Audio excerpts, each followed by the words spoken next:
पाएगा। देखिए अगर आप लोग इस तरह से करेंगे, इस तरह से नहीं, आप प्लीज थोड़ा सा शांत रहिए। संजय सरकार जी प्लीज।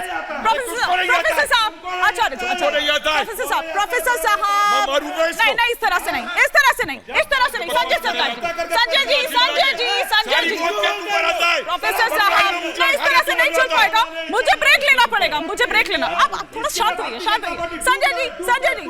संजय जी, देखिए मैंने आपसे सवाल क्या पूछा था। संजय जी, नहीं एक सेकेंड, संजय जी थोड़ा सा शांत। प्रोफेसर साहब प्लीज, नहीं सुनिए, संजय जी आप चुप नहीं होंगे। संजय जी इधर दे दीजिए। संजय जी, अरे संजय जी कुछ कह रही हूँ आपसे।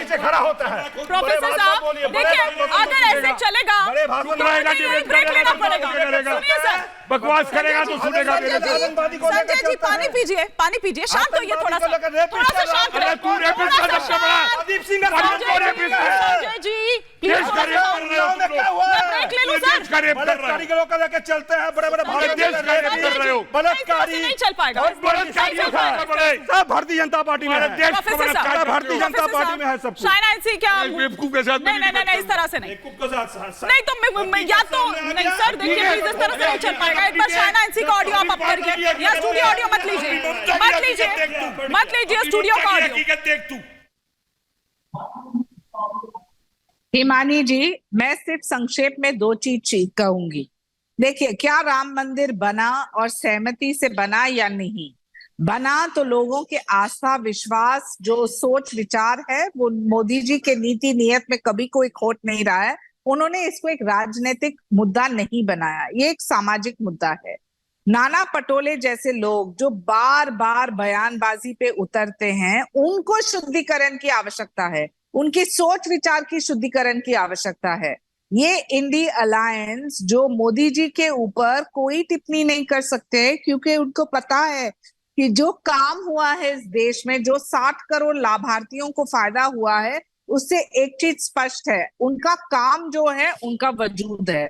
यहाँ ये बेबुनियादी आरोप लगाना, ये कहना कि द्रौपदी मुर्मू जाती है राम मंदिर तो शुद्धिकरण की आवश्यकता है, इनकी सोच देखिए कितनी नकारात्मक है। इनकी विचार जो है इतने राजनीतिक रूप से तुष्टीकरण से भरा हुआ है। नहीं लेकिन सुनिए ना, की राजनीति करते हैं ये। शायना जी, लेकिन हिमंता भी तो कह रहे हैं, हिमंता बिस्वा शर्मा, वो क्या कह रहे हैं कि हिंदू चुप नहीं बैठेगा। थोड़ा इसके पीछे का क्या मतलब था, थोड़ा ये भी अगर आप बता दें, क्योंकि इस तरह के बयान भी आप लोगों की तरफ से आ रहे हैं।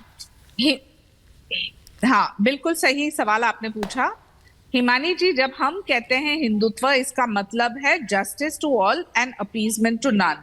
जब प्रधानमंत्री कहते हैं सबका साथ, सबका विकास, सबका प्रयास, सबका विश्वास, ये कोई जात तक सीमित नहीं है। ये हिंदू मुस्लिम सिख ईसाई हो, सबको गैस सिलेंडर मिलेगा, सबको मुद्रा बैंकिंग के निमित्त लोन्स मिलेंगे, सबको आयुष्मान भारत मिलेगा, सबको आवास योजना मिलेगा। जब हेमंत बिस्वा शर्मा ने ये बयान किया है कि देश में आज जो मेजॉरिटी हिंदूज हैं, तो वो हिंदूज को क्यों अपॉलोजेटिक रहना चाहिए, वो हिंदूज को कहीं माफी मांगने की आवश्यकता नहीं है। वो हिंदू सिर्फ सही मायने में ये चाहते हैं कि देश में एकजुट रहें और सबका साथ सबका विकास हो। लेकिन कांग्रेस, आप देखिए 60 साल में उन्होंने सिर्फ तुष्टीकरण की राजनीति की। 60 साल में उन्होंने सिर्फ गरीब को गरीब रखा, मुसलमान को ऊपर नहीं आने दिया, दलित को शोषित किया है। कहीं आत्मनिर्भरता की बात नहीं है, कहीं शिक्षा की बात नहीं है, कहीं सुरक्षा की बात नहीं है।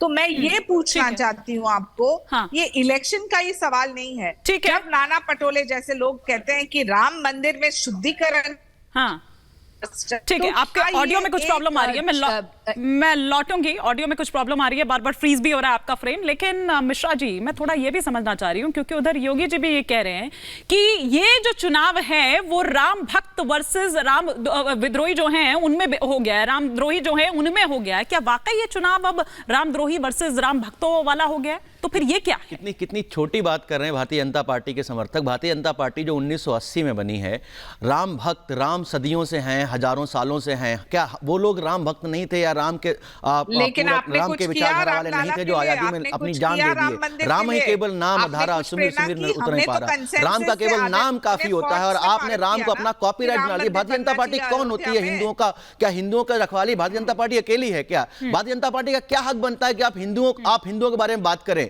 सबसे ज्यादा हिंदुओं का नुकसान भारतीय जनता पार्टी ने किया। भारतीय हिंदुओं का एक विचारधारा रहती थी, हिंदुओं के सर्वभवंत सुखिनः सर्वे सन्तु निरामया, मतलब सब लोग सुखी रहें, सब लोग संपन्न रहें। उस विचारधारा का आपने विरोध किया। आपने हिंदुओं को एक कट्टरपंथी टैग कर दिया है। आपके हिसाब से आपने हिंदुओं को ऐसा बना के रख दिया है कि हिंदू सिर्फ कट्टरपंथ होता है। ऐसा नहीं है। हिंदू ये देश में हिंदू कट्टरपंथी नहीं है, हिंदू सेकुलर है। इसीलिए ये देश अभी तक है। जहां हिंदू नहीं है वो देश कोई भी सेकुलर नहीं रह सका। भारतीय जनता पार्टी सिर्फ और सिर्फ हिंदू मुसलमान लड़ाने का काम करे। मैंने आपसे मानी जी पहले भी कहा था कि एक कल चुनाव और जाने दीजिए, एक पहर और जाने दीजिए। आप देखिएगा कल के चौथे चरण के बाद में ये इस हद तक गिर जाएंगे कि आपस में ऐसे भाषण देंगे।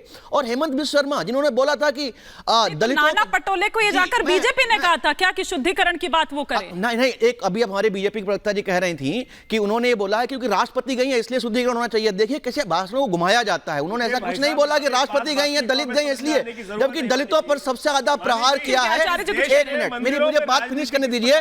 हेमंत बिस्व शर्मा जी ने यह भी बोला था कि दलितों का राम की जगह, मंदिर की जगह यूनिवर्सिटी बनाने का प्रयास, मां मंदिर की जगह पे शौचालय की बात करने वाले लोग आज यहां पर तथाकथित तौर पर बैठ के राजनीति करने की बयान कर रहे हैं, मंदिर की शुद्धिकरण की बात कर रहे हैं। राम सिर्फ आपके हैं, आपकी बपौती है। राम सिर्फ आपका अधिकार है क्या? नहीं, आप बताइए ना, आप बताएंगे कि हम राम की पूजा कैसे करें? क्या राम हमारे नहीं है? मैं हिंदू नहीं हूं वहां पर, आप अकेले हिंदू हैं। आप कौन से ठेकेदार बनते हैं? राम भक्तों के पैरों को धोया जाता है। ठेकेदार कहां से बन गए? किसने बनाया आपको राम का ठेकेदार? अनुभव है कौन है? मोहतरमा तो ऐसी है कि राम जय श्री राम बोलने में जवान खिंचवा लूंगी। याद होगा आपको वीडियो, याद होगा आपको वेस्ट बंगाल का वो वीडियो कि जब गाड़ी रुकवाकर कौन बोला ना जय श्री राम, जवान खिंचवा ली जाएगी। एक सेकंड आचार्य जी रोक रहे हैं। आचार्य जी एक मिनट रोक रही हूं। आचार्य जी रोक रही हूं। आचार्य जी करिए, राजनीति मिश्रा जी उन लोगों को वास्तविक तौर पर बताने जा रहा है कि राम के भक्त कौन है। मुझे बताइए वास्तविक तौर पर इस देश में जो कार्य 1947 में हो जाने चाहिए, आचार्य जी लगातार। आचार्य जी एक मिनट आपको रोक रही हूँ, एक मिनट रोक रही हूँ। लेकिन मिश्रा जी इस तरह के बयान भी तो आ ही रहे हैं ना। और अभी थोड़ी देर पहले ही मैं दुष्यंत जी से कह रही थी कि भैया जो जाता है वहां पर तो उसको पार्टी से निकाल दिया जाता है। तो ये वाली चीजें भी तो है कि नहीं? मिस इन्फॉर्मेशन है। आप संजय राय इतने सारे लोग को टिकट दिया गया, ये गलत स्टेटमेंट है कि कांग्रेस के नेता मंदिर जाते हैं। सिर्फ और सिर्फ उन्होंने जो प्राण प्रतिष्ठा था उसका बहिष्कार। आचार्य प्रमोद कृष्णम क्या कहते हैं? आचार्य प्रमोद कृष्णम क्या कहते हैं? जब तक कांग्रेस में था तब तक सही थे। अब भारतीय जनता पार्टी की गोद में बैठ गए तो जो वो बोले भारतीय जनता पार्टी इनको सही लगेगी। अच्छा, आचार्य प्रमोद कृष्णम पहले कांग्रेस में थे ना। और रही बात प्राण प्रतिष्ठा की, सिर्फ प्राण प्रतिष्ठा का बहिष्कार किया गया था क्योंकि वो राम मंदिर, राम का इवेंट ना होकर के नरेंद्र मोदी का इवेंट बन गया था। वहां पर नरेंद्र मोदी भगवान राम से ऊपर हो गए थे, इसलिए विपक्ष ने बहिष्कार किया था। जब मंदिर का कार्यक्रम हो सब देश को बुलाओ। आपने शंकराचार्यों को नहीं बुलाया, कितनों को? राम का